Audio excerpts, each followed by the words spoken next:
ዕብራውያን መጽሐፍ ምዕራፍ 3 ቁጥር 7 ስለዚህ መንፈስ ቅዱስ እንደሚል ዛሬ ድምፁን ብትሰሙ በምድረ በዳ በፈተና ቀን በአመፅ እንዳደረጋችሁት ልባችሁን አታደንድኑ።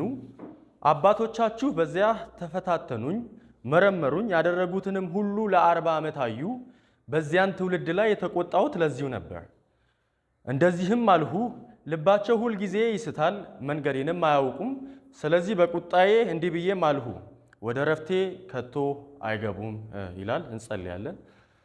እግዚአብሔር ሆይ በእኛ በቅዱሳን መካከል እጅግ የተፈራ እጅግ የተወደድክ አምላክ ነህ። ስምህን ደግሞ ልንቀድስ ሁላችንም በዚህ ተሰባስበናል። ደግሞ ስምህን ስንቀድስ አንተ ደግሞ መልሰህ እኛን ትቀድሰናለህ። ደግሞ በቃል አማካኝነት ዛሬ ብርሃንን እያበራህልን ራስ ወደሆነ ወደ ክርስቶስ ማደግ እንድንችል ስለምትረዳን እጅግ አድርገን እናመሰግናለን። ቃልህን ደግሞ ከፍተናል። እኔ ቃልህን ስናገር በጥንቃቄና በማስተዋል መናገር እንድችል እንድትረዳኝ፣ ለሚሰሙትም ደግሞ በማስተዋል መስማት ይችሉ ዘንድ ጸጋህ እንድታበዛላቸው ለምንሃለው። ጸሎታችንን ሁሉ ደግሞ በልጅ በኢየሱስ ክርስቶስ በኩል ስለምትቀበለን እጅግ አድርገን እናመሰግንሃለን። በኢየሱስ ክርስቶስ ስም አሜን።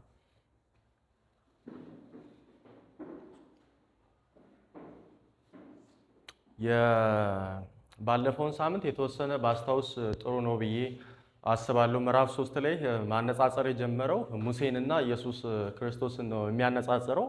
ግንና ሙሴና ኢየሱስን ከማነጻጸሩ አስቀድሞ በማመሳሰል ነው የሚጀምረው እና ያንን ደግሞ ለማመሳሰል ግራውንድ እንዲሆነው አስቀድሞ በክርስቶስ ኢየሱስ የተሰራው ስራ ምን እንደሆነ በምዕራፍ 2 ላይ ዘግቦልን ነበር። ከዛ ምዕራፍ 3 ላይ ሲጀምር ስለዚህ የሰማያዊ ጥሪ ተካፋይ የሆናችሁ ቅዱሳን ወንድሞች ሆይ ብሎ ነው የሚጀምረው። ስለዚህ የሚለው አያያዥ ላይ ምዕራፍ 2 ላይ ኢየሱስ ክርስቶስ ታማኝ እና መሐሪ ሊቀ ካህን የሆነውን ኢየሱስን ነው እንድናስታውስ የፈለገው። ያያያዘልን በዛ መንገድ ነው። ስለዚህ ኢየሱስ ክርስቶስ ታማኝና መሐሪ ሊቀ ካህን ስለሆነ እሱን አስቡት ይላል። ፎከሳችሁ ማድረግ ያለባችሁ ሙሴ ላይ ወይም ደግሞ ሌላ የብሉይ ኪዳን ተጠሪ ዋስ መካከለኛ የሆኑት ላይ ሳይሆን ኢየሱስ ክርስቶስ ላይ ፎከሳችሁ ይሁን ብሎ ይልና ይህንን ኢየሱስ ክርስቶስን የሚገልጽበት መንገድ በጣም ቆንጆ ነው። ምንድን ነው የሚለው? የሃይማኖታችን ወይም ደግሞ የእምነታችን ሐዋርያና ሊቀ ካህናት የሆነውን ኢየሱስ ክርስቶስን አስቡት ነው የሚለው። ይሄ እምነታችን የሚለው አወር ኮንፌሽን ነው የሚለው። እኛ በጋራ የምንለው አንድ አዋጅ አለን። ያም አዋጅ ምንድን ነው? ኢየሱስ ክርስቶስ የሃይማኖታችን ወይ የኛ ኮንፌሽናችን ሐዋርያና ሊቀ ካህናት ነው ብሎ ይለናል። ስለዚህ ኢየሱስ ክርስቶስን ከሌሎች የብሉይ ኪዳን ነቢያት ወይም ደግሞ መካከለኞች በተለየ ሁኔታ ሐዋርያና ሊቀ ካህናት ነው ብሎ ይጠራል። ሐዋርያ ብሎ ሲል ከእግዚአብሔር ዘንድ ተልኮ የመጣ ብቸኛው ሐዋርያ ኢየሱስ እንደሆነ ለማየት ሞክረን ነበር። አዲስ ኪዳን ላይ ያሉት ሐዋርያቶች አሉ። ግን የኢየሱስ ክርስቶስን ሐዋርያነት የሚለየው ከሰማይ ተልኮ የመጣ ብቸኛው ስለሆነ ነው። ከእግዚአብሔር ዘንድ ተልኮ የመጣው ከሰማይ የወረደ እሱ ስለሆነ ነው እና ደግሞ ተልኮውንም ከሌሎች ተልኮ ለየት የሚያደርገው ኢየሱስ ክርስቶስ ሊሞት በመምጣቱ ከሌሎች ተልኮ የተለየ ተልኮ ያደርገዋል የሚለውን አይተን ነበር። ዮሐንስ ወንጌል ላይ እንደውም ከሰማይ ከወረደው በቀር ወደ ሰማይ የወጣ የለም ብሎ የኢየሱስ ክርስቶስን የብቸኛነት አገልግሎት መናገር ይጀምራል። ስለዚህ የሃይማኖታችን ሐዋርያ ነው ኢየሱስ ክርስቶስ ሲል እግዚአብሔርን ወክሎ በእኛ መካከል ተገኝቷል ይለናል። ሊቀ ካህናት ነው ሲል ደግሞ የሊቀ ክህነትን አገልግሎት ስርዓት በስፋት ለማየት ሞክረን ነበር። እዛ ላይ ተንተርሰን ኢየሱስ ክርስቶስ መስዋዕት ይዞ የገባ ደግሞ መስዋዕታችን ደግሞ በእግዚአብሔር ዘንድ ተቀባይነት እንዲሆን ያደረገ ነው የሚለውን አይተን ነበር። ይሄንን ከኤፌሶን ጋር ሪሌት አድርገን ነበር ለማየት የሞከርነው። እንግዲህ እንደተወደዱ ልጆች እግዚአብሔርን የምትመስሉ ሁኑ፣ ክርስቶስ እንደወደደንና ራሱን ስለኛ መልካም ማዛ ያለው መባና መስዋዕት አድርጎ ለእግዚአብሔር እንደሰጠ እንዲሁ በፍቅር ተመላለሱ የሚለውን ስናይ ክርስቶስ መስዋዕትም ነው ደግሞም መስዋዕት አቅራቢ ነው የሚለውንም አይተን ነበር። ከብሉይ ኪዳን ሊቀ ካህናት የሚለየው በዚህ ነው። የብሉይ ኪዳን ሊቀ ካህናት መስዋዕት የሚያቀርቡት የበጎችና የፍየሎችን የሌሎች እንስሶችን ደም ነበር። ኢየሱስ ክርስቶስ ግን በልዩነት ራሱን መስዋዕት አድርጎ ከፍሎልናል። እርሱ ብቻ ሳይሆን ራሱን መስዋዕት ያደረገው ጌታ ደግሞ በእግዚአብሔር ዘንድ ደግሞ ተቀባይነት እንዲኖረው ደግሞ ራሱን መዓዛ ለእግዚአብሔር ሽታ አድርጎ እንዳቀረበ ራሱን እንዳቃጠለ መስዋዕት እንዳደረገ አይተን ነበር። ከዛ ሙሴና ኢየሱስን ማመሳሰል ይጀምራል። ሙሴ በእግዚአብሔር ቤት ሁሉ ላይ የታመነ እንደሆነ እንዲሁም ደግሞ እርሱ በእግዚአብሔር ቤት ሁሉ ላይ የታመነ ነው ይላል። ስለዚህ ሙሴ በታማኝነት ይገልጸዋል፣ ኢየሱስ ክርስቶስም ደግሞ በታማኝነት ያመሳስለዋል። ሙሴ ታማኝ የሆነው ታች ላይ እንደሚያብራራልን በተሰጠው ኃላፊነት ነው። የኢየሱስ ክርስቶስ ግን ታማኝነት በጣም በሚገርም ሁኔታ የእግዚአብሔርን ሪዴምቲቭ ወርክ ነው የሰው ልጆችን የማዳን ስራ ተሰጥቶት መጣ። ኢየሱስ ክርስቶስ በምድር ቆይታው ለእግዚአብሔር ፍጹም በመታዘዝ ለእግዚአብሔር ታማኝ ነበር። ደግሞ እኛን ወክሎ ስለኛ መስዋዕት በመሆን ኢየሱስ ክርስቶስ ታማኝነቱን ገልጦ ነበር። ስለዚህ የኢየሱስ ታማኝነትና የሙሴ ታማኝነት ተመሳሳይ ቢሆንም ግን ልዩነታቸው ኢየሱስ ክርስቶስ በሪዴምቲቭ ወርክ እንደሆነ ለማየት ሞክረን ነበር።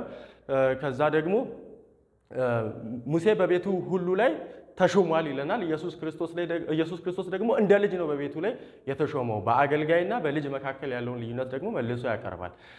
ስለዚህ ሙሴ በቤቱ ላይ ታማኝ ነበር ወይም ደግሞ በቤቱ ላይ ተሾሟል ሲል ቤት የሚለውን ለማየት ስንሞክር የእስራኤልን ሕዝብ ነው የሚወክለው። ምክንያቱም ለይሁዳ ቤት እንዲህ ብለህ ንገር፣ ለእስራኤል ቤት እንዲህ ብለህ ንገር የሚሉ ቃላቶችን ስናይ ስለ ሕዝብ እያወራ ነው። ስለዚህ ሙሴ እግዚአብሔር በሰጠው በእስራኤል ሕዝብ ላይ ታማኝ አገልጋይ ነበር ይላል። አገልጋይ የሚለውን ደግሞ ለማየት ስንሞክር አዲስ ኪዳን ላይ ከተጠቀሙት ቃላቶች በተለየ ሁኔታ በግዞት ወይ በመሸጥ በጦርነት በመማረክ ሳይሆን ሙሴን የገለጸበት በልዩነት በፈቃደኝነት ራሱን አሳልፎ የሰጠ አገልጋይ እንደሆነና ለሙሴ ከፍ ያለ ቦታ እንዳለው በዛው ያሳያል የሚለውን አይተን ነበር። ከዛ ኢየሱስ ክርስቶስ ደግሞ በቤቱ ሁሉ ላይ ደግሞ ታማኝ ልጅ ነበር ደግሞ ይለናል። በቤቱ ሁሉ ላይ የሚለው ደግሞ በብሉይ ኪዳንና በአዲስ ኪዳን በሰፊው ቤት ላይ ኢየሱስ ክርስቶስ ታማኝ ነው የሚለውን አይተን ነበር። ሙሴ ኢየሱስ ክርስቶስ በሚገነባው ቤት ውስጥ የቤቱ አካል ሆኖ በተሰጠው ኃላፊነት የሚመራ እንጂ እንደ ኢየሱስ ክርስቶስ የብሉይ ኪዳንና የአዲስ ኪዳን ዓለም ከተፈጠረበት ደግሞ ተመልሳ እስከምትጠቀለልበት ጊዜ ድረስ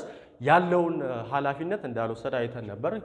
ቤትን የሚሰራ ከቤቱ ይልቅ የሚበልጥ ክብር እንዳለው ኢየሱስ ክርስቶስ ደግሞ ልክ እንደዚሁ ከሙሴ የሚበልጥ ክብር ደግሞ የተገባው ሆኗል ብሎ ያነሳል። ስለዚህ ኢየሱስ ክርስቶስ የቤቱ ባለቤት ነው፣ ሙሴ ደግሞ ቤቱ ነው ይለናል። ስለዚህ በሙሴና በኢየሱስ ክርስቶስ መካከል ያለውን ንጽጽር ያስቀምጥልናል። ከዛ መጨረሻ ላይ እኛም ደግሞ ተስፋችንን የምንተማመንበትና የምንመካበትን ተስፋ አጥብቀን ብንይዝ ቤቱ ነን ብሎ ደግሞ ይጨርሳል። ስለዚህ የእግዚአብሔር ቤት ነን እኛም ልክ እንደማን እንደ ሙሴ። ስለዚህ ሙሴንና እኛን ደግሞ ተመልሶ አንድ ያደርጋል። ኢየሱስ ክርስቶስ ደግሞ የቤቱ ሁሉ ላይ ደግሞ የበላይ አድርጎ እንዳስቀመጠው አይተን ነበር። ይሄ ተስፋችን ደግሞ ሊሆንም ላይሆንም የሚችል ተስፋ ሳይሆን መሆኑ የማይቀር የተረጋገጠ ተስፋ እንደሆነ አይተን ነበር። ይሄን ተስፋ ደግሞ የምንተማመንበት ተስፋ ነው፣ ደግሞም የምንመካበት ተስፋ ነው ብሎ ነበር የጨረሰልን። ዛሬ ደግሞ ከቁጥር 7 ጀምሮ ያለውን ለማየት እንሞክራለን። የዛሬውን የምናየው ሁለተኛውን ዋርኒንግ ይሆናል ማለት ነው። የመጀመሪያው ዋርኒንግ ምዕራፍ 2 ላይ አይተን ነበር። ስለዚህ ከሰማነው ነገር ለቀን እንዳንሄድ ለሰማነው ነገር አብልጠን ልንጠነቀቅ ይገባናል። በመላእክት በኩል የተነገረው ቃል ጽኑ ከሆነና መተላለፍና አለመታዘዝን ተከትሎ የእግዚአብሔር ቁጣ ከመጣ እኛስ እንዲህ ያለውን ታላቅነት ቸል ብንል እንዴት እናመልጣለን ይላል። ስለዚህ ብሉይ ኪዳን ላይ የተነገረው ጀጅመንት በእስራኤል ሕዝብ ላይ ወርዷል። በኢየሱስ ክርስቶስ ደግሞ የተነገረው ደግሞ ትእዛዝን መጣስ የሚበልጥ ቅጣት ያስከትላል የሚለውን ዋርኒንግ ነበር ያየነው። አሁን ደግሞ ዛሬ ደግሞ የምናየው ሁለተኛውን ዋርኒንግ ወይም ጀጅመንት ነው። እኔና እሱ ነው ዛሬ ስብከት ምን ሰብከው ሕፃኑና ሁለተኛውን ዋርኒንግ ለማየት እንሞክራለን። በጣም የሚገርማችሁ ሁለተኛውን ዋርኒንግ ስናይ ትንሽ ያስገረመኝ እኔም በበኩሌ አሁን ዛሬ ከቁጥር 7 እስከ 11 ያለውን የምንማረው የዕብራውያንን መልእክት ነው። ደግሞም የዕብራውያንን መልእክትም አይደለም። የመዝሙር 97 ከቁጥር 11 ከቁጥር 7 እስከ 11 ያለውን ነው የምንመለከተው። ምንም ጸሐፊው ያንን ነው ቁጭ ያደረገልን ቀጥታና የዕብራውያን ጸሐፊ እሱን ይጠቅስልንና ከዛ ደግሞ የራሱን ማብራሪያ ቀጣይ ሳምንት የምናይ ይሆናል። ስለዚህ ከሌሎች ኮቴሽኖች በተለየ ሁኔታ ሰፊውን ቦታ የያዘው ይሄኛው ይመስለኛል። ስለዚህ መዝሙር 97 ከቁጥር 95 ከቁጥር 7 እስከ 11 ያለውን አነብና ከዛ ደግሞ ከዕብራውያን አውድ ጋር ለማመሳሰል እሞክራለሁ። መዝሙር 95 ቁጥር 7 እርሱ አምላካችን ነውና እኛም በእርሱ ጥበቃ ስር ያለን በጎቹ የመሰማሪያም ሕዝብ ነን ይልና ዛሬ ድምፁን ብትሰሙ በምድረ በዳ በነበራችሁት ቀን በማሳህ በመራባም እንዳደረጋችሁት ልባችሁን አታደንድሩ። ስራዬን ቢታዩም አባቶቻችሁ በዚያ ተፈታተኑኝም። ያንን ትውልድ 40 ዓመት ሙሉ ተቆጣው። እኔም ልቡ የሸፈተ ሕዝብ ነው፣ መንገዴንም አላወቀም አልሁ። ስለዚህ ፈጽሞ ወደ ረፍቴ አይገቡም ብዬ በቁጣዬ ማልሁ ይላል። ይሄ ዕብራውያን ላይ የተቀመጠው ነው ቃል በቃል። ዕብራውያን ከቁጥር 8 እስከ 11 ያለው ይሄኛው ቃል በቃል የተቀመጠው ነው። ስለዚህ የዕብራውያንን ጸሐፊ ኮንሰፕት ለመረዳት አስቀድመን የመዝሙር 95 ከቁጥር 11 እስከ 7 እስከ 11 ያለውን ለመመልከት እንሞክራለን። ግን ደግሞ ያንን ኮንሰፕት ለመረዳት እንዲረዳን ከመዝሙር 95 ጀምሮ እስከ መዝሙር 100 ያለውን ኮንሰፕት በአጭሩ ለመመልከት ሙከራ እናደርጋለን። ከመዝሙር 93 ጀምሮ እግዚአብሔር በእስራኤል ላይ እግዚአብሔር በሕዝቡ ላይ እንደነገሰ ይነግረናል። ከዛ ደግሞ እግዚአብሔር እስራኤል ላይ መንገሱን ተከትሎ የእስራኤልን ሕዝብ ኃጢአት እንዲህ ዝም ብሎ የማያልፍ ታላቅ አምላክ ኃያል አምላክ መሆኑና ጻድቅ አምላክ መሆኑን ይገልጣል። ስለዚህ እስራኤል በኃጢአቷ ምክንያት ቅጣት ስለሚገባት እግዚአብሔር እስራኤልን ይቀጣል። እስራኤልን ግን የሚቀጣበት መንገድ ካስተዋላችሁ በአሦራውያንና በባቢሎናውያን እጅ ነው እስራኤልን የሚቀጣው እና ከዛ እስራኤል በእነዚህ ሀገራት ሲቀጡ እኚህ ድል ያደረጉት አሦራውያንና ባቢሎናውያን መኩራራት ጀመሩ። እስራኤልን ድል ስላደረጉ እስራኤልን ስለመቱ በራሳቸው አቅም በራሳቸው ኃይል የእግዚአብሔርን ሕዝብ እንደመቱ ስላሰቡ መኩራራት ጀመሩ። ከዛ እግዚአብሔር በጣም በመገረም እንዴት መጥረቢያ በራሱ ይተማመናል ብሎ ይጠይቃል። ማለትም ራሳቸው በራሳቸው ኃይል አይደለም ያጠፉት። እግዚአብሔር እስራኤልን ለመቅጣት ሲፈልግ እነዛን ሀገራት አስነስቶ ነው በእነሱ የቀጣቸው። እነዚህ ደግሞ በራሳቸው የእስራኤልን ሕዝብ ድል እንዳደረጉ ሲሰማቸው እንዴት መጥረቢያ በራሱ ይተማመናል አለና እግዚአብሔር መልሶ አሦራውያንንና ባቢሎናውያንን በሌሎች ሀገራት ደግሞ ይቀጣል። እነዚህን ሀገራት ሲቀጣ እስራኤላውያንን ደግሞ ነፃ እያወጣ ነው። ከነሱ አገዛዝ ከነሱ ባርነት ነፃ እያወጣቸው ነው። ከዛ ነፃ ሲያወጣቸው የእስራኤል ሕዝብ ደግሞ እግዚአብሔር ስላደረጋቸው መልካምነት ስለ እግዚአብሔር ማመስገን፣ እግዚአብሔርን መዘመር፣ አዲስ ዝማሬ ማቅረብ ጀመሩ። ከዚህ የተነሳ እግዚአብሔር ደግሞ መቅደሱን ማደሪያውን በእነሱ መካከል አደረገ፣ ክብሩን ገለጠ። ከዚህ የተነሳ መልሰው ደግሞ እስራኤላውያን እግዚአብሔርን ማምለክ ማመስገን ጀመሩ። ይሄን ይመስላል ከመዝሙር 93 እስከ መዝሙር 100 ያለው ኮንሰፕት ማለት ነው። በዚህ ስር በዋናነት ሁለት ነገር እንመለከታለን። እግዚአብሔር ስለነገሰ፣ እግዚአብሔር ኃያል ስለሆነ ለሚፈጸሙ ኃጢአቶች በሙሉ ቅጣትን ያስከትላል የሚል መልእክት እያስተላለፈ ነው የመዝሙር አውድ። እርሱ ብቻ ሳይሆን እግዚአብሔር ለሕዝቡ ኪዳን ለገባላቸው ሰዎች ደግሞ እንደገና በምህረቱ ጎብኝቶ ክብሩን የሚገልጥ ቤቱን የሚሰራ አምላክ እንደሆነ የሚያሳይ አውድ ነው። በጥንቃቄ ካየን ደግሞ ከምዕራፍ 3 ላይ ባለፈው ሳምንት የተማርነው ወደ ላይ ከቁጥር 6 ወደ ላይ ባለው እግዚአብሔር ቤቱን መስራት እንደጀመረ እና ደግሞ ቤቱ የሚጠናቀቅበት ጊዜ እንዳለ እና ደግሞ እኛ የዛ የቤቱ አካል እንደሆነንና ደግሞም እግዚአብሔር በሙላት በክብሩ የሚገለጥበት ዘመን ይመጣል፣ ለዛ ደግሞ ተስፋ እኛ እርግጠኞች ነን የሚል ዋስትና ሰጥቶ ነበር። ከዕብራውያን ኮንቴክስት ጋር በጣም የሚመሳሰል ነው። እንዴት ነው የሚመሳሰለው? የእግዚአብሔር ያልሆኑትን እግዚአብሔር ፈጽሞ ይበቀላቸዋል፣ ያጠፋቸዋል። የእግዚአብሔር የሆኑትን ግን የእግዚአብሔር የሆኑትን ምዕራፍ 12 ላይ እንደሚገልጽልን ለጥቂት ጊዜ ሊቀጣቸው ይችላል። ከዛ በኋላ ግን ደግሞ በስተመጨረሻ አንድ የማይዘነጋ እውነት አለ።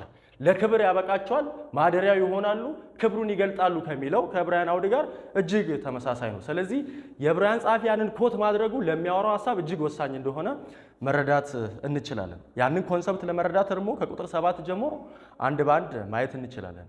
በእርግጥ ከዕብራውያን ተደራሲያን ጋር ግንኙነቱን የምናመጣው ዛሬ ሳይሆን ቀጣይ ሳምንት ነው። ዛሬ የእስራኤልን ሕዝብ ታሪክ እግዚአብሔር ላይ እንዴት እንዳመፁ እግዚአብሔር ደግሞ እንዴት እንደቀጣቸው ደግሞ ይሄም ለዕብራውያን ተደራሲያን እንዴት ማስጠንቀቂያ ሊሆን እንደሚችል የምንመለከት ይሆናል። ቁጥር 7 ስለዚህ መንፈስ ቅዱስ እንደሚል ዛሬ ድምፁን ብትሰሙ ይላል። ስለዚህ የሚለው ከላይ ያለውን ሐሳብ አሁን ከሚያወራው ሐሳብ ጋር እያያያዘ ወይም ደግሞ እየደመደመ ይመስላል። እንዴት ነው እያያያዘ እየደመደመ ያለው ካልን ከሙሴ ኢየሱስ ክርስቶስ ይበልጣል የሚለውን አስቀድሞ ተናግሮ ነበር። ስለዚህ ከሙሴ የሚበልጠው ኢየሱስ ክርስቶስ ደግሞ መልእክት ተናግሮናል። ይሄንን ኢየሱስ የተናገረውን ወንጌል ኢየሱስ የተናገረውን መልእክት የእግዚአብሔር የመጨረሻው መገለጥ የሆነውን ኢየሱስ ክርስቶስን አለመስማት ሪጀክት የሚያደርገው ሙሴን ሳትታዘዙ ከመጣባችሁ ቅጣት ይልቅ የሚበልጥ ቅጣት ይጠብቃችኋል የሚል ይመስላል። ስለዚህ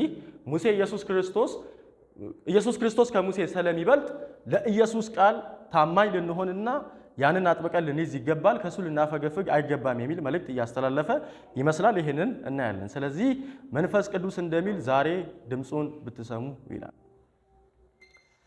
እዚህ ጋር አንድ የሚነሳ ሐሳብ አለ። መንፈስ ቅዱስ እንደሚል ሊል የቻለው ለምንድን ነው የሚል ጥያቄ ይነሳል።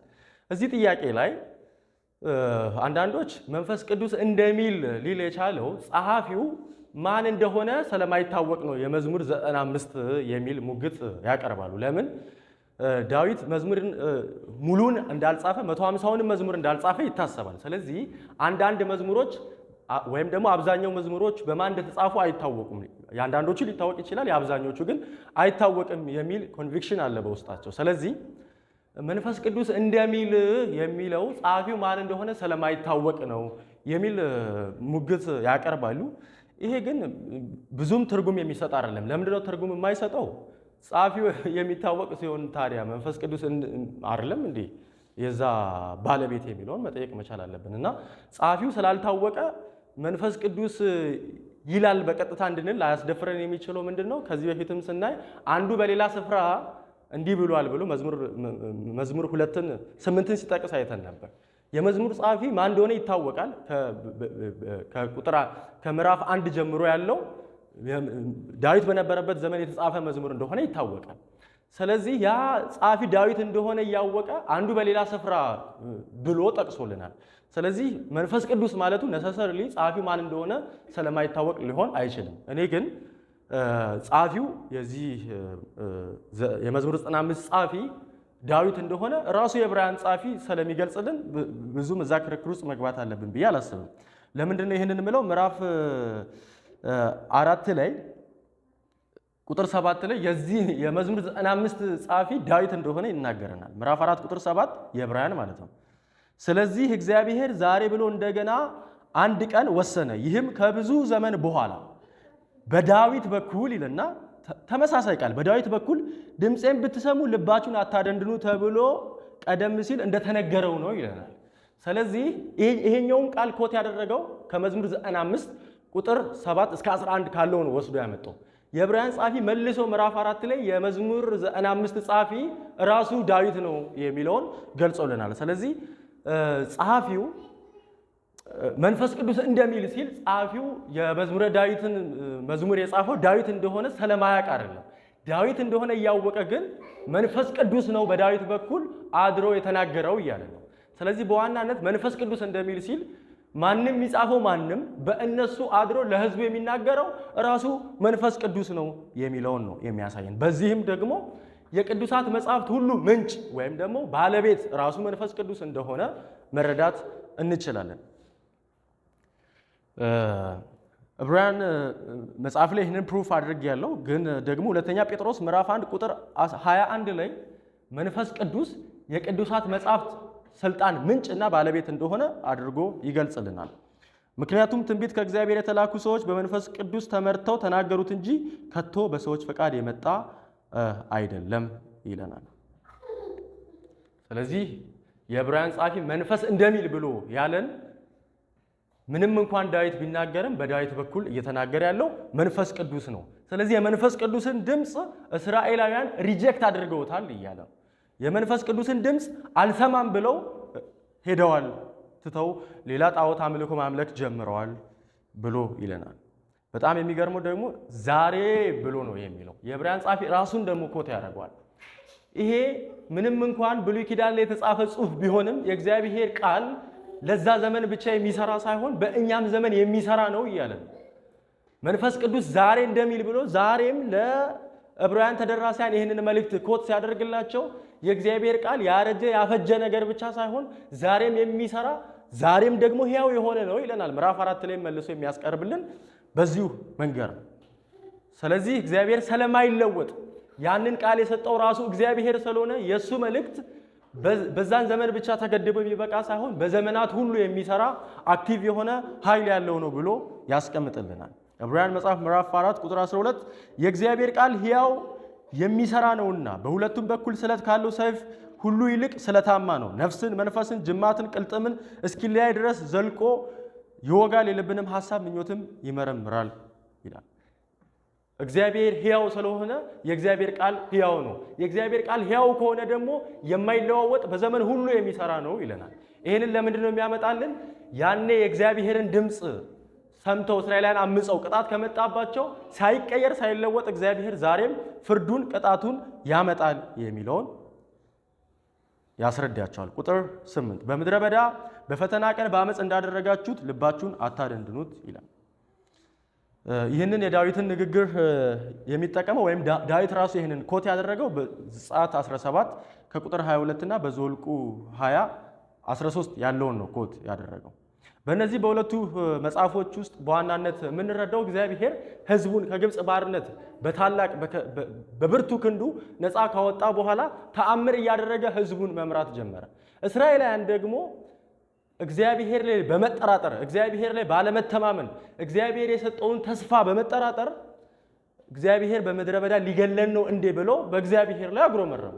ውሃ እግዚአብሔር የከለከለን በዚህ ምድረ በዳ ሊገለን ነው ወይ አሉ። ይሄ እግዚአብሔርን አለመታመንና እግዚአብሔርን መጠራጠር የሚያመጣ ነው። እግዚአብሔር ወደ ከነዓን አስገባቸዋለሁ ብሎ ከግብፅ ባርነት ነፃ አውጥቷቸዋል ተአምር አሳይቶ። እሱ ብቻ አይደለም ሲመራቸው ራሱ ተአምር እያደረገ ነበር የመራቸው። መልሰው ደግሞ የእስራኤል ሕዝብ እግዚአብሔር ላይ አመፁ። እንዴት ነው ያመፁት? እግዚአብሔር ላይ በማጉረምረም እግዚአብሔር ለኛ አያስብልንም፣ እግዚአብሔር ለኛ አይራራልንም ብለው የእግዚአብሔር መግቦት ላይና ታማኝነት ላይ ጥያቄ አስነሱ። ዘጸአት 17 ቁጥር 1 መላው የእስራኤል ማህበር ከሲና ምድረ በዳ ተነስቶ እግዚአብሔር እንዳዘዘው ከስፍራ ተጓዙ፣ በፊራድም ሰፈሩ። ነገር ግን ሕዝቡ የሚጠጡት ውሃ አልነበረም። ስለዚህ የምንጠጣው ውሃ ስጠን በማለት ሙሴን ተጣሉት። ሙሴም እኔ ለምን ትጣሉኛላችሁ? እግዚአብሔር ለምን ትፈታተኑታላችሁ አለ። እኔንም እግዚአብሔርንም ነው የተፈታተናችሁ ያላችሁት አለ። ነገር ግን ሕዝቡ በዚያ ተጠምተው ስለነበር በሙሴ ላይ አጉረመረሙ። እርሱም እኛና ልጆቻችን እንዲሁም እነርሱም እኛና ልጆቻችን ከብቶቻችንም በውሃ ጥም እንድናልቅ ከግብፅ ለምን አወጣህን አሉት። ከዚያም ሙሴ በዚህ ሕዝብ ምን ላድርግ? በድንጋይ ሊወግሩኝ ተዘጋጅተዋል ብሎ ወደ እግዚአብሔር ጮኸ ይላል። ስትሮንግ ነው እንትናቸው። ሙሴ ሊወግሩት ሁላ ተዘጋጅተዋል። በእርግጥ ሙሴ ላይ ቢያደርጉ ያንን አመፅ ሙሴ ላይ ብቻ አይደለም እያደረጉ ያሉት እግዚአብሔርም ላይ ነው። በሌላ አባባል እግዚአብሔር ለምን እዚያ መጣህን ብለው እግዚአብሔር ላይ ማመፃቸውን የገለጹት ሙሴ ላይ ድንጋያቸውን በማንሳት ነው። ማለትም እንግዲህ ተመልከቱ፣ መሪያቸው ነው ከግብፅ ምድር ያወጣቸው፣ በምድረ በዳ አብሮ ከነሱ ጋር የተጓዘ ያለ ሰው ነው እና እግዚአብሔር ድንቅና ታምር አድርጎ ነው ያወጣው። ደግሞም ከነዓን እንደሚገቡ ተስፋ ሰጥቷቸዋል። ግን እግዚአብሔር ለነሱ እንደማያስብላቸው ተሰማቸው፣ ወይም ደግሞ እግዚአብሔር ታማኝ እንዳልሆነ ተሰማቸው። እግዚአብሔር ላይ አመፅ አደረጉ። እግዚአብሔር የሰጠውን ተስፋ መፈጸም የማይችል ደካማ አምላክ እንደሆነ ተጠራጠሩ። ከዚህ የተነሳ እግዚአብሔር ቅጣት ኋላ ላይ ያወርድባቸዋል። ልባቸውን እነሱ ደግሞ አደንድነዋል ብሎ ይገልጻል። በብሉይ ኪዳን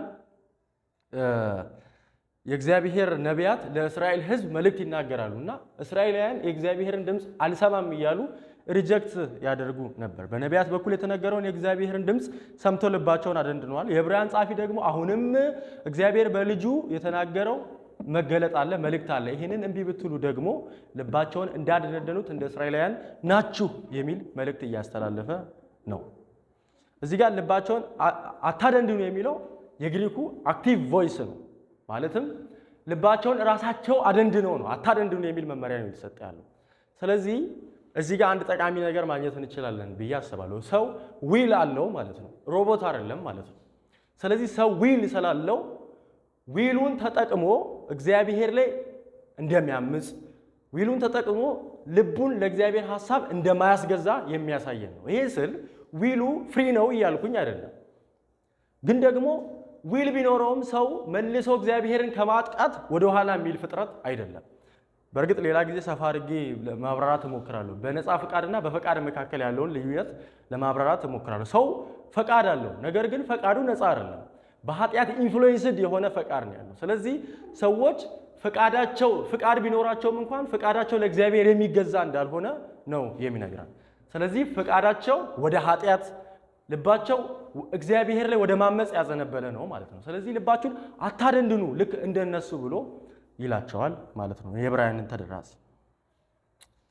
በጣም የሚገርመው የእስራኤል ሕዝብ ልብ መደንደን ማሳያው እግዚአብሔር ከግብፅ ከፈርዖን ባርነት ነፃ ካወጣቸው በኋላ ታምራትን ካሳየ በኋላ ግብፅ ይሻለናል ብለው ነው ያሉት።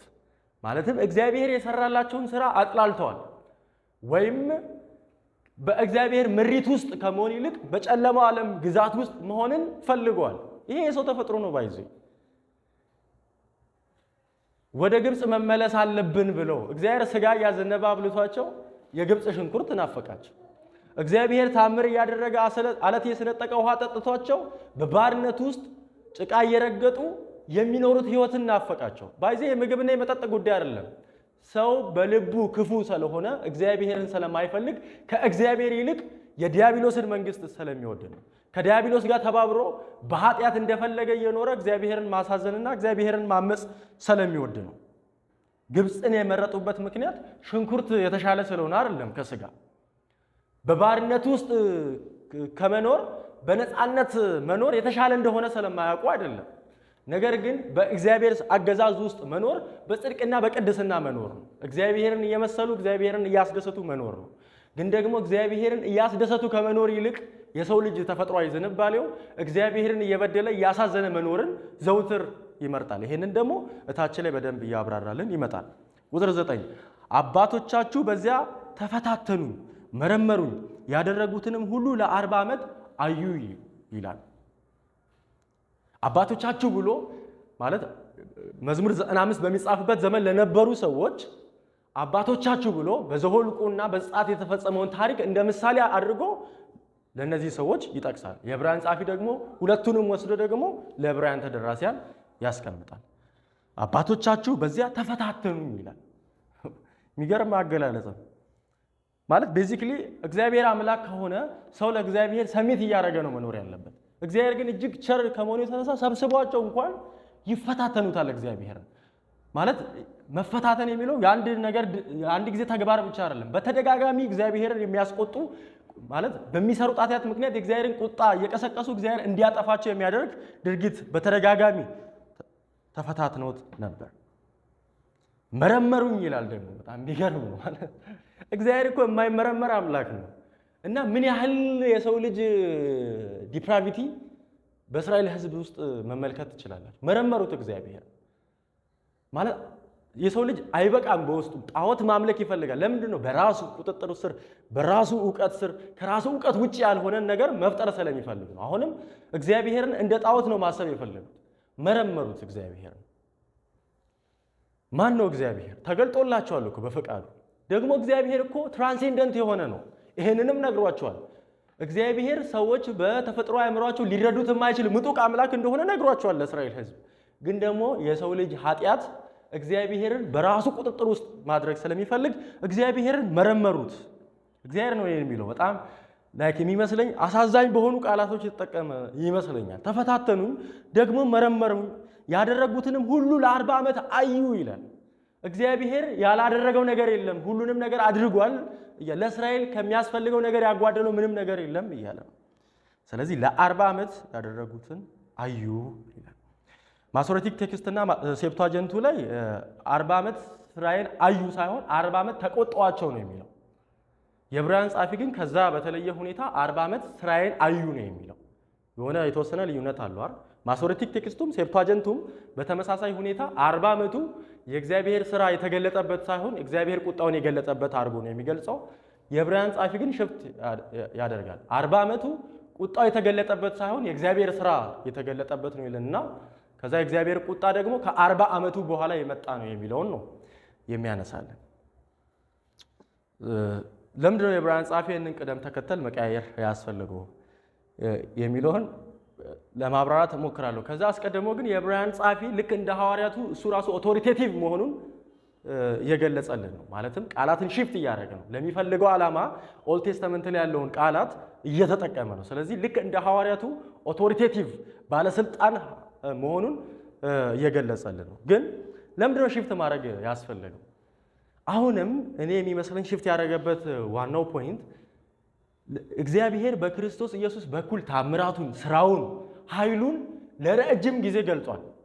ስለዚህ ከዚህ በኋላ እግዚአብሔር ታምራቱን ሳይሆን የሚገልጠው ፍርዱን ነው እያለ ነው። እግዚአብሔር ለብዙ ጊዜ ስራውን በክርስቶስ በኩል ገልጧል።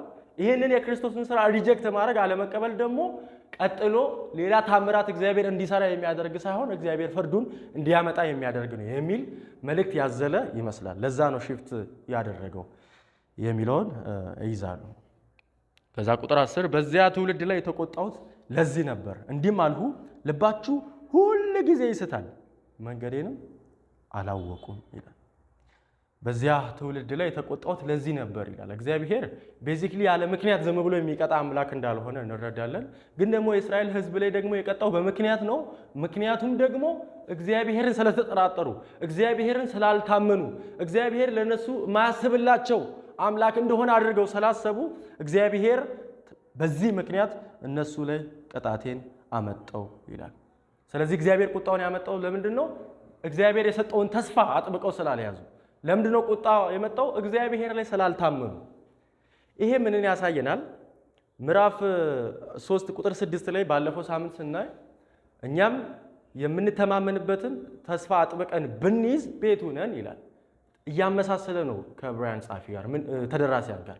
ምንድነው እያመሳሰለ ያለው? የእስራኤል ሕዝብ እግዚአብሔር የሰጣቸውን ተስፋ ባለመተማመናቸውና በመጠራጠራቸው እግዚአብሔር ቅጣትን አምጥቷል እያለ ነው። እኛም ደግሞ እያለ ነው በተመሳሳይ መንገድ ትኩረታችንን እግዚአብሔር በክርስቶስ በኩል የሰጠን ተስፋ ላይ ማድረግ ነው ያለብን። ምን ማለት ነው?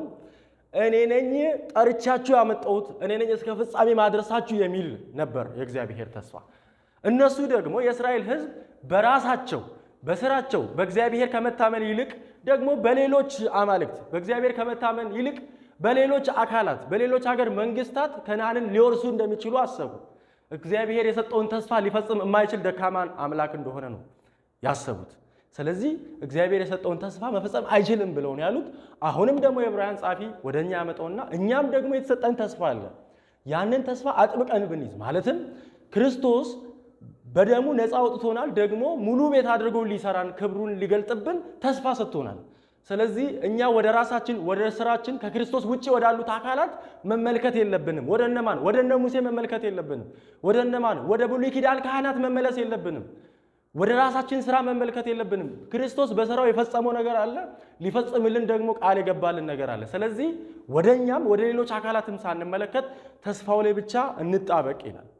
ነገር ግን የሰው ልጆች ከዚህ ዶክትሪን ኦፍ ጀስቲፊኬሽን ባይ ፌዝ አሎን ወጥተው ወደ ራሳቸውና ዶክትሪን ኦፍ ክራይስት አሎን ከሱ ወጥተው ወደ ሌሎች አካላት መሄድ ከጀመሩ እስራኤል ላይ የደረሰው እጣ ፈንታ እነሱ ላይ መጥቶ ይወርዳል እያለ ነው። ይሄንን ሲል በየዕለት ተዕለት ከሚያደርጉት ተግባር በዋናነት ተነስቶ አይደለም። እግዚአብሔር የሰጠው ተስፋ ላይ ባለመታመናቸው ምንም እንኳን እግዚአብሔርን በየዕለት ተዕለት ኑሯችን ምን በድለው የእግዚአብሔርን ተስፋ የመጠራጠር ምልክት ቢሆንም በዋናነት ግን እግዚአብሔርን ያስቆጣው እግዚአብሔር የሰጠውን ተስፋ መፈጸም አይችልም ብለው ወደ ጣዖታትና ወደ ሌሎች አማልክት ወደ ሌሎች አካላት ራሳቸውን ፊታቸውን ስላዞሩ ነው። የእግዚአብሔርን ተስፋ እንዴት እንደተጠራጠሩ የእስራኤልን ታሪክ የተወሰነ ላንስ። ሙሴ የእስራኤልን ሕዝብ ከግብፅ ባርነት ነፃ አውጥቶ እየመራ ወደ ከነዓን በተቃረቡ ሰዓት ጫፍ ነው፣ በጣም ቅርብ ነው። በነገራችን ላይ እየመራቸው ከነዓን ሊገቡ ጫፍ ደርሰው እስቲ ከነዓን ምን ትመስላለች ሄዳችሁ ቼክ አድርጉ ብሎ ሙሴ ከ12ቱ የእስራኤል ነገድ አንድ ሰው መርጦ 12 ሰዎችን ወደ ከነዓን ላከ። ሄዳችሁ ሪፖርቱን ለእኔና ለሕዝቡ አቅርቧል። እነዚህ የተላኩ 12ቱ ሰዎች ወደ ከነዓን ገብተው 40 ቀን ቆዩ። 40 ቀን ከቆዩ በኋላ ሲመለሱ የወይን ፍሬና ሌሎች ፍሬዎችን ይዘው መጡና ሪፖርቱን ለእስራኤል ሕዝብና ለሙሴ ማቅረብ ጀመሩ። ሁለቱ ከ10 ውጭ ያሉት ሁለቱ ምድሪቱ ለምለም ናት እንደተባለው ልክ ነው፣ እርሻውም አሪፍ ነው። ስለዚህ እግዚአብሔር ድሉን ይሰጠናል። እግዚአብሔር እኚህ ጠላቶቻችንን እንድናሸንፍና ይህንን የተሰጠንን ተስፋ እንደምንወርስ ያደርገናል። እነሱ ለኛ እንደ እንጀራ ይሆኑልናል ብለው ተናገሩ። ማለትም እግዚአብሔር ይህንን ድል ይሰጠናል የሚል እግዚአብሔር ላይ ተስፋና እምነት ነበራቸው። እነዚህ 10 ግን ከነዛ በተለየ እውነት ነው፣ አሪፍ ነው፣ ሁሉም ነገር ቆንጆ ነው፣ ሸጋ ነው እንደተባለው ግን ደግሞ አለቀልን የምንወርስ አይመስለንም፣ መጥፋታችን ነው መበለታችን ነው ምናምን አሉ። በእኛ ዘመን እንደሚሉት ደህንነት ላጣ እችላለሁ እንደሚሉ አይነት ሰዎች ማለት ነው። እግዚአብሔር ነው እኮ ፕሮሚሱን የሰጠን። ድሮም እኛ ያንን ነገር ለመውረስ የሚያስችል ብቃት ግራውንድ ኖሮን አይደለም። እና እነዚህ 10 ሰዎች በቃ ጠፍተናል፣ ጠቅልለው እነሱን የሚጠቀሉልን ትልልቅ ናቸው። ከኒፍሊም የተወለዱ ዘሮች ናቸው። የኤናፍ ዘር ከኒፍሊም የተወለዱ ናቸውና ትልልቅ ናቸው በጣም እና በቃ አለቀልን ብለው የእስራኤል ሕዝብ ላይ ክፉ አስወሩ። ስለዚህ ከነዓንን ስለማንወርስ ብለው ወደ ሌላ እግዚአብሔር የሰጣቸውን ተስፋ ሰው ወደ አመጽ ገቡ ማለት ነው። እግዚአብሔር ፕሮሚስ ሰጥቷቸዋል፣ ግን ደግሞ በእግዚአብሔር አይደለም የተማመኑት። ፈሩ ሲያዩ አለቀልን ብለው ተመለሱ። የእስራኤል ሕዝብ ፍርድ የተገባበት ምክንያት ይሄ ነው። እግዚአብሔር ከዛ በኋላ በምድረ በዳ አጠፋቸው። እኔን ተስፋዬን ቃል ኪዳኔን አላመኑም ብሎ የእግዚአብሔር ሕዝብ እስራኤላውያንን ቃዴስ በተባለው ስፍራ ታላቅ ፍርድ አወረደባቸው። ያ ሕዝብ ጠፍቶ አዲሱ ትውልድ ነው ወደ ከነዓን የገባው። ስለዚህ እግዚአብሔር እንደ እንጀራ ይሆንላቸዋል ያለውን ሕዝብ አይ እኛ አንችላቸውም አሉ። አሁን ጦርነቱን እግዚአብሔር ሳይሆን የሚመራው ራሳቸው አደረጉት። አንችላቸውም አሉ። እግዚአብሔር ድሮም የእነሱን ክንድና የእነሱን ችሎታ ተማምኖ አይደለም ትወርሳላችሁ እኮ ያለው፣ ራሱን ተማምኖ ከግብፅ ከፈርዖን ባርነት እኮ በራሳቸው እንደማይወጡ ያውቃል። በራሳቸው ነፃ እንደማይወጡ የሚያውቅ እግዚአብሔር በራሱ ነፃ ካወጣ በኋላ በራሳቸው መውረስ የማይችሉትን ከነዓን እንዴት ውረሱ ብሎ ለነሱ ይለቃቸዋል። እኔ እግዚአብሔር ነኝ፣ ትወርሳላችሁ ያልኩትን ምድር መውረስ የምትችሉት እኔ ላይ ስትተማመኑ ነው፣ ተስፋዬን አጥብቃችሁ ስትይዙ ነው። ተስፋዬን ካልያዛችሁ ግን መጨረሻችሁ እንደ እስራኤል ፍርድ ነው ብሎ ይላል። በዚያ ትውልድ ላይ የተቆጣሁት ለዚህ ነበር። እንዲህም አልሁ፣ ልባቸው ሁልጊዜ ይስታል፣ መንገዴንም አላወቁም ይላል። ልባቸው ሁልጊዜ ይስታል፣ መንገዴንም አያውቁም የሚለው ለእኔ በእውነት እንደ እስራኤል ሕዝብ ቶታል ዲፕራቪቲን የሚያሳይ ሕዝብ። እግዚአብሔር በየዕለቱ ታምር ያደርግላቸዋል። በየዕለቱ አባንደንትሊ መልካምነቱን ለእስራኤል ሕዝብ ያደርጋል። እነዚህ የእስራኤል ሕዝብ ደግሞ መልሰው እግዚአብሔር መልካም እያደረገላቸው እግዚአብሔር ላይ ያምጻል። አይደለም ይህንን ምላሽ ለእግዚአብሔር ልናደርገው ይቅርና ለቤተሰቦቻችን እንኳን ማድረግ ይከብደናል። ማለትም ቤተሰቦቻችን ለእኛ መልካም ነገር አድርገውልን መልሰን እነሱን ስለማጥቃት አናስብም። ደግሞ ያደረጉልንን ነገር እንዳላደረጉ መቁጠር ምን ያህል ቤተሰቦቻችንን ሊያሳምም እንደሚችል ግልጽ ነው። ምናልባትም እኛ አሁን ገና ወጣቶች ስለሆንን ብዙ ላይገባን ይችላል። ቤተሰብ ለእኛ እያደረገ ያለው ነገር ስናድግ እነሱ የተሸከሙት ቁስል ምን ያህል እንደሆነ እንረዳዋለን። እያንዳንዱ የልጆቻቸው ነገር ያስጨንቃቸዋል፣ ያሳስባቸዋል። እነዚህ ወላጆቻችን ላይ በአጸፋው ምንም እንዳላደረጉ ማሰብ እና በተቃራኒው ደግሞ እነሱ ላይ መጥፎ አጸፋ ማድረግ ምን ያህል ሊያቆስል እንደሚችል ግልጽ ነው እና እግዚአብሔር ላይም የእስራኤል ሕዝብ ያደረጉት ልክ እንደዚሁ ልባቸው ሁል ጊዜ ይስታል። ሁል ጊዜ የሚለው ቃል በግሪኩ ሁል ጊዜ ነው የሚለው። ሁል ጊዜ ነው እግዚአብሔርን የሚበድሉት፣ ሁል ጊዜ ነው እግዚአብሔርን የሚያሳዝኑት። ያ ማለት እግዚአብሔር መልካም ባደረገላቸውም ጊዜ ሁሉ እግዚአብሔርን መልሰው ያጠቁታል ማለት ነው። አሁን ውሃ ጠማን ምናምን ብለው ሙድ እንደሚይዙት አይደለም። መልካም እያደረገላቸውም እግዚአብሔር ላይ መልሰው ያምጻሉ። ሁል ጊዜ እግዚአብሔርን ይበድሉታል፣ መንገዴንም አላወቁትም ይላል። እግዚአብሔር የእስራኤልን ሕዝብ ለማዳን የሄደበት መንገድና እስራኤል ለመዳን ያሰበችበት መንገድ የተለያየ ነው። እግዚአብሔር እነሱን ሊያድን የመረጠው መንገድ በእነሱ ኃይል ሳይሆን በራሱ ኃይል ነው። እስራኤላውያን ግን ያንን ርስት ለመውረስ ያሰቡት በእግዚአብሔር ኃይል ሳይሆን በራሳቸው ኃይል ነው። የእግዚአብሔርን መንገድ ሳይሆን የመረጡት የራሳቸውን መንገድ ነው የመረጡት እና መንገዴን አያውቁም እያለ ነው። በሌላ አባባል እኛ አሁን ስናስብ እስራኤላውያን አሕዛብን ሲጸየፉ እርኩስ የሆነውን ነገር አነካም ሲሉ እግዚአብሔርን የሚያውቁ ነው የሚመስልን። እግዚአብሔርን አያውቁትም። እግዚአብሔር እኔ መንገዴን አላወቁም እያለ ነው። ራሱን ቢገልጥላቸውም መመሪያውንም ቢሰጣቸውም ነገር ግን ራሳቸው የተሰጣቸውን ፕሮሚስ በኃይላቸው እንደሚወርሱ ስላሰቡ መንገዴን አላወቁም ብሎ ይላል። ስለዚህ ቁጥር 11 የመጨረሻው ቁጥር በቁጣዬ እንዲህ ብዬ ማልሁ፣ ወደ ረፍቴ ከቶ አይገቡም ይላል። ማልሁ እና ከቶ የምትለው ቃል በጣም ስትሮንግ ነው። እጅግ ጠንካራ ቃል እግዚአብሔር በምሬት ሆኖ ውሳኔውን እየገለጸ ነው። ይሄ ቃል ውሳኔውን የሚያመለክት ጠንካራ ውሳኔውን የሚያመለክት ነው። የሚያመለክተው የእግዚአብሔር ውሳኔ የማይቀለበስ መሆኑ ምንም ኦፕሽን አይኖርም። ሰው ከእግዚአብሔር ተስፋ ወጥቶ በራሱ ነገሮችን ለማሳካት የሚሄድ ከሆነ ምንም ኦፕሽን የለውም። በሌላ አባባል ሰው ድነቱን በክርስቶስ ኢየሱስ ስራ ላይ ብቻ ካላሳረፈ፣ በሱ ላይ ብቻ ካላስቀመጠ እኔ ነፃ አውጥቻለሁ እኔ እስከ ፍጻሜ አድርሳለሁ የሚለውን ያንን ተስፋ ብቻ ካልተተማመነ በእየለቱ ለእግዚአብሔር በሚያደርገው ስራና መልካምነት የሚተማመን ከሆነ ሊያመልጥ ወደማይችለው ፍርድ ውስጥ ይመጣል እያለ ነው። ኋላ ላይ ከዕብራውያን ተደራሲያን ጋርም የሚያያይዝልን ለሱ ነው። ከእናንተ መካከል የማያምን ጠማማ ልብ ያለው እንዳይኖር የሚለው ኋላ ላይ ፍርዱ እናንተ ላይም ተመልሶ ይመጣል የሚላቸው ለዛ ነው። በክርስቶስ ኢየሱስ ከተሰራው ስራ ውጪ ሌላ የራሳችሁ መንገድ የምትፈልጉ ከሆነ ልታመልጡ ወደማትችሉበት እግዚአብሔር ወደ ማለበት ጠንካራ ጀጅመንት ትደርሳላችሁ እያለ ነው። ባይዚ ይሄ ማላ ሁለት ነው። ዕብራውያን ላይ ካየን ምዕራፍ 6 ላይ እናያለን። እዚህ ምዕራፍ ላይ ከክርስቶስ ስራ ውጪ በራሳቸውና በሌሎች አካላት ለሚመኩ ሁሉ የማይለወጥ የእግዚአብሔር ፍርድ አለ የሚለውን ያሳየናል። ምዕራፍ 6 ላይ ደግሞ በተቃራኒው ወደ እርሱ ለሸሸን እኛ እግዚአብሔር ተስፋውን ኪዳኑን ሊለወጥ በማይችሉ በሁለትም ነገሮች ማላውን ፈጽሟል ይላል። ማላ አድርጓል ይላል። ከሱ የሚበልጥ ሌላ ስለሌለ በራሱ ምሏል እግዚአብሔር። ማላውም ደግሞ ሊለወጥ የማይችል ነው ይለናል። ወደ ማን ለሸሸን? ወደ እርሱ ለሸሸን። ወደ ማን? ወደ ክርስቶስ፣ ወደ ስራው፣ ወደ መንግስቱ፣ ወደ ፍቅሩ ልጅ መንግስት። አዳኝ አንተ ነህ፣ እኔ በራሴ መዳን አልችልም፣ የራሴ ስራ ከአንተ ቁጣ ሊያስመልጠኝ አይችልም ብለን ወደ እርሱ ለሸሸን ሁሉ እርሱ ብርቱ መተማመኛችንና መጠጊያችን ነው ይለናል። ስለዚህ ከክርስቶስ ውጪ ሌላ ተስፋ የምናደርገው ነገር ካለ እስራኤላውያን በእግዚአብሔር ሳይተማመኑ ፍርድ እንደወረደባቸው ሁሉ እናንተም ይወርድባችኋል ይላል። ወደ እረፍቴ ከቶ አትገቡም ብሎ ማለት ወደ እረፍቴ ነው የሚለው እዚህ ጋር። ስለዚህ እስራኤላውያን የሚገቡት እረፍት ወደ እግዚአብሔር እረፍት ነው ማለት ነው። ምዕራፍ 4 ላይም መልሶ ያመጣልናል። ለእግዚአብሔር ሕዝቦች ደግሞ ይህ እረፍት ቀርቶልናል ደግሞ ይለናል መልሶ። ስለዚህ በክርስቶስ ኢየሱስ የተዋጁቱ የሚያርፉት እረፍት፣ እስራኤላውያን የእግዚአብሔርን ተስፋ ደግሞ ጠብቀው ቢይዙ የሚያርፉት እረፍት እግዚአብሔር ያረፈበት እረፍት ነው ማለት ነው። ማለትም የራሱ የእግዚአብሔር ወደ ሆነው እረፍት ነው እግዚአብሔር እኛን የጋበዘን ማለት ነው።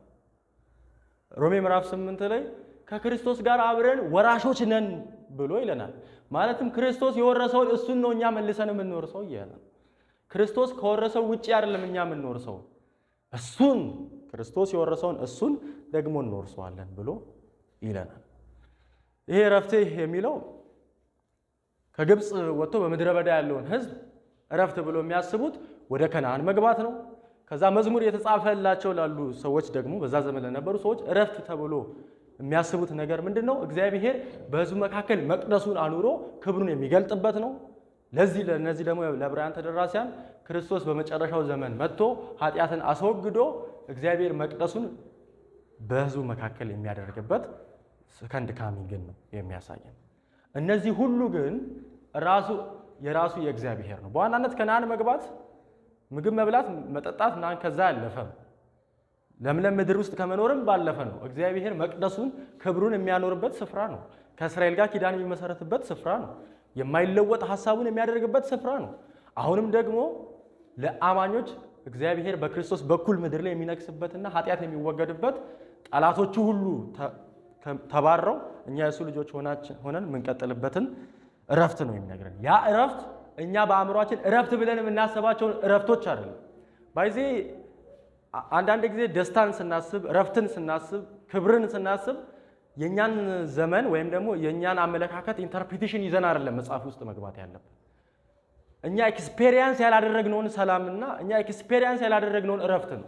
ያ የእግዚአብሔር እረፍት ነው እና የእግዚአብሔርን ተስፋ አጥብቆ የያዙ በሙሉ ወደዚህ እረፍት ይገባሉ። ይህንን ተስፋ ደግሞ የማይጠብቁ በሙሉ ደግሞ ከዚህ እረፍት ይጎላሉ ማለት ነው። ቀጣይ ሳምንት ደግሞ ከዕብራውያን ሰዎች ጋር አያይዘን ለማየት እንሞክራለን። በጠቅላላው ስንጠቀልለው የሰው ልጅ ልብ ምን ያህል ክፉ እንደሆነ መጽሐፍ ቅዱስ በግልጽ በእስራኤል ታሪክ ውስጥ ይነግረናል እና ደግሞ እኛም ቶታሊ ዲፕሬቭድ የሆንን ሰዎች ነን እና ቶታል ዲፕራቪቲንም ደግሞ ስናስብ ማሰብ ያለብን ቴዎሎጂካሊ ብቻ አይደለም። አንዳንድ ጊዜ የሆኑ ሰዎች ኃጢአት ሲሰሩ እንዴ ይሄም ኃጢአት ያደርጋል እንዴ እንላለን። ማለት አንኤክስፔክትድ ነው ለእኛ የሚሆነው። እኛ እኮ ቴዎሎጂን ብቻ አይደለም የምናምነው፣ ህይወታችን ውስጥ እኮ ያለ ነገር ነው። እግዚአብሔርን ከእስራኤልና ከኛ በየዕለቱ የሚበድለው ማን ነው? እኛንን አይደለም እንዴ? እግዚአብሔር ያላደረገልን ምን አለ? በክርስቶስ ኢየሱስ በመገቦቱ ለኛ ያላደረገልን ምን አለ? ግን ደግሞ መልሰን ልባችን ደንዳና ስለሆነ እግዚአብሔርን እንበድለዋለን። ቶታል ዲፕራቪቲ ቴዎሎጂ አይደለም። ማታ ስትገቡ ራሳችሁን ማሰብ ነው። ብቻችሁን ስትሆኑ የምታስቡት ሐሳብ ናችሁ እናንተ። ከሰው ጋር ስትሆኑ የምታንጸባርቁት ሐሳብ አይደላችሁም እናንተ። እግዚአብሔርን በምን ያህል እንደምንበድለው ወንድሞቻችንን በምን ያህል እንደምንጠላ እኛ እናውቃለን። አእምሯችን በክፋት ምን ያህል እንደተያዘ ግልጽ ነው። እግዚአብሔር በክርስቶስ በኩል ልባችንን እየለወጠ እያነጻን ይመጣል እንጂ ይሄን ጠማማ ልባችንን ይዘን እግዚአብሔር መንግስት እንወርሳለን ብሎ ማለት ከዚህ በላይ ሞኝነት ምን አለ? እግዚአብሔር የሰጠን ተስፋ ላይ ብቻ ሙጭጭ ማለት የምንችለው በራሳችን አንዳች ማድረግ ማንችል እግዚአብሔር ቸርነት እያደረገልን እንኳን መልሰን እግዚአብሔርን ምንበድል ሰዎች ስለሆነ ነው። የክርስቶስ ተስፋ አጥብቀን መያዝ ያለብን በራሳችን ስራ እግዚአብሔር ጋር መቅረብ ስለማንችል ነው። የክርስቶስ ኢየሱስ ተስፋ ብቻውን እኛ ድፋን ብንሆንም እንኳን ነውር ያለብን ብንሆንም እንኳን አንጽቶ ሊያቀርበን የታመነ ተስፋ ስለሰጠን ነው። እሱ ላይ ብቻ መጣበቅ ያለብን። በጣም በሚገርማችሁ መልካም ነገር እንኳን ስናደርግ የምናደርገው ከኛ አይደለም፣ ከራሱ ከእግዚአብሔር ጸጋ የተነሳ ነው። ይሄ ደግሞ እግዚአብሔር በጸጋው ለኛ የሰጠንም ደግሞ በእግዚአብሔር ፊት ለማጽናት ምክንያት አይደለም፣ እኛን ለማዳንም ምክንያት አይደለም። ኦልሬዲ በክርስቶስ ኢየሱስ ስራ ነፃ ወጥተን የተረጋገጠ ተስፋ አለን። በጸጋው በኩል እንኳን የተሰጠን ህይወት የምንኖረው ህይወት እኛን እግዚአብሔር ጋር ለማድረስ ብቁ አይደለም። እኛ ከምንሰራው መልካም ነገር ይልቅ የምንሰራው ክፋት ይበልጣል። አመንም አላመንም ወደድንም አልወደድንም በቀን ውስጥ እግዚአብሔርን የምንበድለው በደል እግዚአብሔርን ከምናስደስተው እጅግ ይበልጣል። እንዴት ነው ወደ ራሳችን የምንመለከተው? የኛን መልካም ስራ በክፉ ስራችንን ለውሰን ለእግዚአብሔር ልናቀበለው ነው? እግዚአብሔር እኮ እኛን መልካም ስራችንን ራሱ የሚቀበለው ክርስቶስን ስለተቀበለውና በክርስቶስ በኩል እኛን ስለተቀበለ ነው። ስለዚህ ብቸኛው ተስፋችን ክርስቶስ የሰራልን ስራ ነው። ክርስቶስ የሰጠን ተስፋ ነው። ያንን ተስፋ የሚይዘው በራሴ እና ከክርስቶስ ውጪ ባሉ አካላት አይደለም፣ በራሱ በኢየሱስ ክርስቶስ ብቻ ነው። ምዕራፍ 12 ላይ የእምነታችን ጀማሪና ፍጹም አድራጊ የሆነው ኢየሱስ ነው። እምነታችንን እኛ ላስጀመርነውም ደግሞ እኛ እስከ ፍጻሜ ያላደረስነው። እስራኤላውያንን ከግብፅ ባርነት ራሱ እግዚአብሔር ነው ያወጣው፣ ደግሞም ወደ ከነዓን የሚያስገባው ራሱ ነው። እኛም ከኃጢአት ባርነት ነፃ አውጥቶ ወደ መቅደሱ ያስገባን እሱ ነው። መቅደሱ ጋር ደግሞ ለዘለዓለም እንድንኖር የሚያደርገን እሱ ራሱ ነው። ቸርነትና ምሕረትህ በሕይወት ዘመኔ ሁሉ ይከተሉኛል፣ እኔም በእግዚአብሔር ቤት ለዘለዓለም እኖራለሁ ይላል። ለዘለዓለም የምንኖረው ከእግዚአብሔር ቸርነትና ምሕረት የተነሳ ብቻ። ጸልይና ጨርሳለሁ።